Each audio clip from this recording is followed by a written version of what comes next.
Mane, the Pacman Pacquiao, ano na? Nakadalawang vlog na ako sa'yo, pangatlo na to ha. Hindi ka pa rin talaga sumasagot, no? Alam mo, daan libo naman ang followers ko kung tutusin, no? 150,000 mahigit. Iba pa sa YouTube. At ito ang maganda dito, Manny Pacquiao, no? Kapatid nga kita sa ating relihiyon. Ako isang born again Christian din.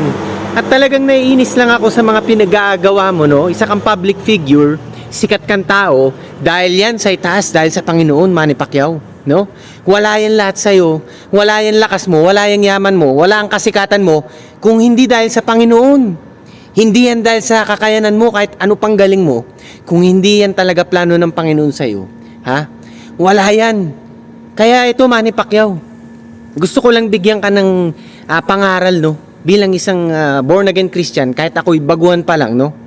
Kailan lang ako naging born again? Kailan ako nalublob sa drum ng tubig at nabuhay muli para magkaroon ng bagong buhay na dedicated sa ating Panginoon, kay Yesu Cristo, no? Pero ang gambling, ha? Hindi yan kukonsintihin ng mga Christian brothers natin.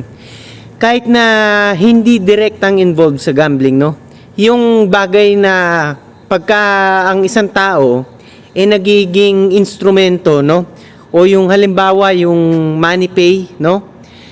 Balita ko sa aking pagre-research, yung money pay, dumadaan daw dyan yung mga online platforms na related sa gambling, no? 24/7, dyan nila inuhulog yung deposits, no?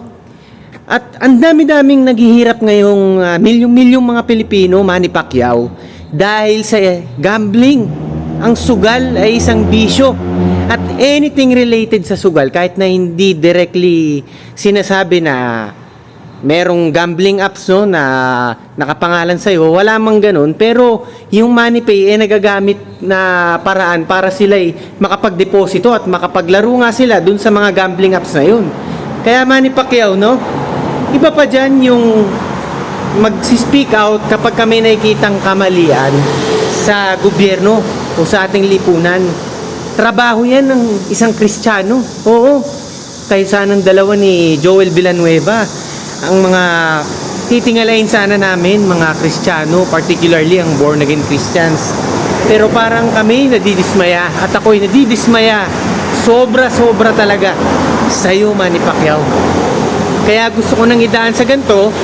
At ang mga tao din nagre-request sa mga netizens na tayo daw ay mag-boxing. Bakit hindi natin pagbigyan, no? Kung ang pagiging Kristiyano lang ang usapin, hindi sa pagmamayabang, pero Manny Pacquiao, gusto kong makilala mo ko, ang tigasing Noypi, no? Ito na ata ang Kristiyanong ipagpapalit ang nag-iisa kong buhay, no? Para sa kagustuhan ng Panginoon, no? Ano ba kagustuhan ng Panginoon? Di ba sabi nga niya na there is no greater love than offering your life for your friends. At ini-interpret ko yan, Mr. Manny Pacquiao, sa kung sino man na hindi ko kakilala dyan, no? Mga strangers, ang taong bayan Pilipino na lahi ko, na dugo ko. Kahit na hindi ko kilala yung mga tsuper na yan, mga followers ko, janitor, mga nangatulong dyan, mga mayayaman taong followers ko, ibuwis ko ang buhay ko sa kanila. Paano? Ano ba itong ginagawa ko? Napalayo ako, Manny Pacquiao, sa pamilya ko. Sa anak ko na 7 years old na ngayon. No? Nawalan nga ako ng pag-asa. Dati pa, 2 years ago, 3 years ago, nung nawala ako dyan, sa pilitan kong inilayo sarili ko dahil kilala ko sarili ko na talagang likas akong tumapang eh. At baka talaga malagas ang mga nakalabang ko dun sa lugar ko sa Makati nung ako'y napalaban dyan nung anti-drugs nga, panahon ni Tatay Digong. Marami ako nasagasaan. So, there was a time in my life, Manny Pacquiao, na parang gusto ko nang magwala, mag-outrage at talagang ratratin na lang ng ratratin talaga ang mga nakalabang ko, no? Hindi ko alam, hindi ko mabilang yung pinagplanuhan ko sa kanila, no? Hindi hinayaan ng Diyos, kahit alam ng Diyos na capable ako. Oo, kilala ng, kahit interviewin nyo ng patago yung mga kamag-anak ko, simula sa mga magulang ko at mga grandparents ko, kilala nila kung anong kalibre ko eh. Ha? Sa mga netizens na hindi nakakilala sa akin, sabi sa akin, who you? Sino ka ba? Ganon, ganon. Ito, simulan nyo nang makikilala, di ba? Dahil internet ngayon napakalakas eh. Kahit sino naman dyan makikilala eh, lalo na yung mga hindi nagpapanggap na katulad ko, di ba? Manny Pacquiao, hindi ako nagbibiro dito kung boxing lang ang usapin, no? Hindi naman natin bibigyan ng nakakahiya laban ng tao, hindi tulad nung ginawa ni DKU nung laban nyo. Ang layo ko naman sa galawan ni DKU, kahit na medyo katimbang kayon. Diba? Idol nga kita kung tutusin, Manny Pacquiao, sa usaping boxing. Yung footwork techniques mo, yung in and out mo, no? Although hindi ko ginagaya talaga fully ang style mo dahil medyo Russian, Soviet style din tayo. 'Di ba? Mala B-ball, yan ang mga pinapanood kong paborito sa weight class niya, no? Pero Manny Pacquiao, bigyan natin ng magandang laro. Bigyan natin ng magandang laban ng taong bayan. Kapatid mo ako sa pagiging Kristiyano, 'di ba? At the end of the day, ako din ang ma-uplift mo at maganda rin na yung motive ko, no, para sa ibang tao, matulungan mo din, no? At ako gusto ko ilabas yung pagkadismaya ko sa iyo, yung sentimiento eh, no?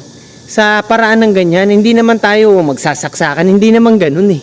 Boxing sa ibabaw ng boxing ring, di ba? Pagbibigyan lang natin yung hamon ng taong bayan, hindi hamon ko sa iyo, hindi hamon mo sa akin, di ba? Gitna lang tayo dito.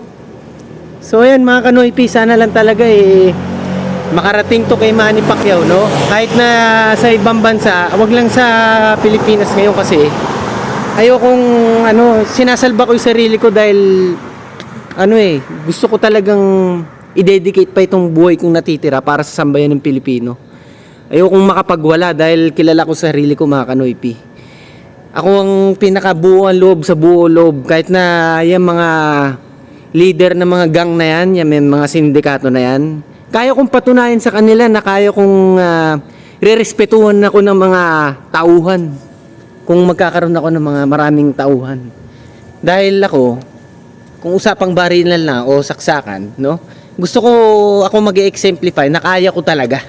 Yan ang sinusunod talaga. Ang ganyan mga leader, no? Kaya ito, Manny Pacquiao, mabalik sa'yo. Kumasa ka na lang sa hamon ng taong bayan, Manny Pacquiao. At sana makonsider mo ako pupunta kahit sa, halimbawa, magbabakasyon kayo ni Jinky sa ibang bansa, Taiwan, Hong Kong, yung maraming OFWs nga, di ba? Magagamit mo rin sa kampanya mo kung sakaling tatakbo ka. Or Japan, or Korea, di ba? Wag lang yung mahirap kumuha ng visa tulad ng Canada, US na ganyan, di ba? Masyado malalayo. Asia tayo, di ba? At kahit si Manong Chavit Singson, gusto mo kunin nating promotor kung magkakaroon ng pay-per-view, di ba? Mahigit 150,000 followers ko, hindi pa ba sapat yun? At followers mo, di ba? At ang iba pang mga netizens para sila yung magbayad ng pay-per-view. Charity event pa gawin natin para maganda, para sa mga nasalanta. Oo, di ba? Saan ka pa, Manny Pacquiao? Kasahan mo na yung hamon ng taong bayan, ha? Manny Pacquiao, sana makarating talaga to sa'yo. Sana naman.